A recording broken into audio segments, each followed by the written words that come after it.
Hey guys, আসসালামু আলাইকুম। It's me Jennifer and welcome to my another video. Guys, সেদিন চলে গিয়েছিলাম নবাব চাটগাতে, আর যেটা লোকেশন ছিল গুলশানাকে। অনেকদিন ধরে ভাবছিলাম বাহিরে সেরি করব, মাকে অনেকদিন যাবতই বলছিলাম, কিন্তু প্রপার সময় কারো হচ্ছিল না। ফাইনালি সময় হয়েছে। আর আমরা যে খাবার অর্ডার করে দিই, এখানে ছিল লোটা ফ্রাই, দেন লোটা একটা শুটকি ছিল, আর এখানের অনেক ফেমাস চানার ডাল ছিল, যেটা গরুর চর্বি দিয়ে করা, আর গরুর মাংস ছিল। আর এখানে আমরা লোটা ফ্রাইটা প্রথমে ট্রাই করি, অ্যান্ড গাইস ট্রাস্ট মি, অনেক মজা ছিল। আমাদের এক্সপেকটেশন ছিল না যে এটা এত মজা হবে। অন্যদিকে আমি প্লেটে সাদা ভাত নিয়ে নিই। গরম গরম ভাতের সাথে ছিল লোটা ভুনা, আর এটা শুটকি। আমার বেসিক্যালি শুটকি এত একটা পছন্দ না, কিন্তু দিয়েছে, লাইক মা বললো ট্রাই করতে, তাই নেওয়া। এখানে আমি লেবু নিয়ে নিলাম, লেবু নিয়ে সুন্দর করে একটু শুটকিটা ট্রাই করব। আর গাইস, যদি সত্যি কথা বলি, শুটকিটা আমার কাছে এত একটা মজা লাগে নাই। মানে কীরকম একটা লাইক র একটা ফ্লেভার ছিল। আমি জানি না আমার শুটকি পছন্দ না এর জন্য এরকম লেগেছে কিনা, বাট আমার আম্মু শুটকি খায় মোটামুটি।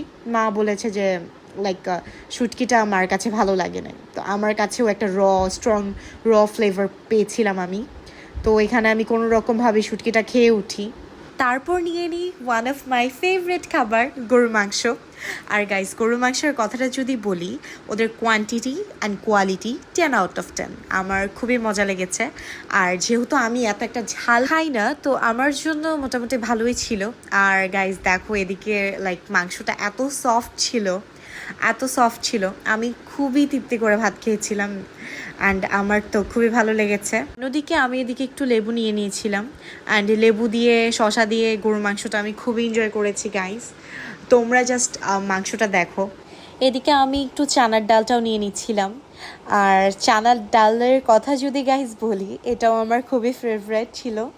আর কোয়ালিটি 10 আউট অফ 10ই লেগেছে। কিন্তু একটা জিনিস ওরা করতে পারতো, সেটা হচ্ছে যেহেতু এটা নর্থ চাটগা ছিল, লাইক চিটাগাংয়ের একটা ভাইব যেহেতু আমরা পাবো, এটা আশা করে গিয়েছিলাম। ওরা লাইক কাচের সব কিছুতে সার্ভ করেছে।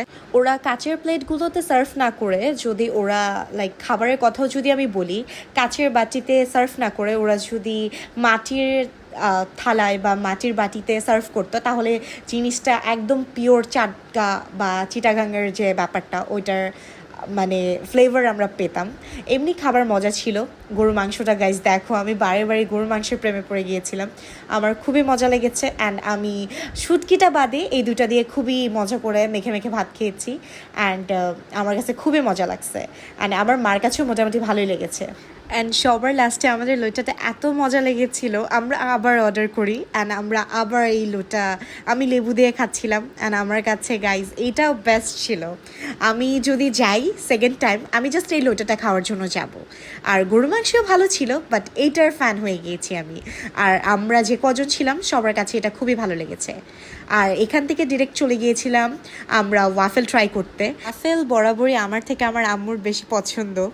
আর আমরা এখানে 2টা চকলেট ওয়াফেল অর্ডার করি, কারণ সেহরির সময় ছিল, ওদের সব ওয়াফেলগুলো অ্যাভেলেবেল ছিল না। এখানে আমি আর আমার আম্মু ওয়াফেল এনজয় করি। আর আশা করি আজকের ব্লগটা তোমরা সকলে এনজয় করেছো, and waiting for my next video. আল্লাহ হাফেজ।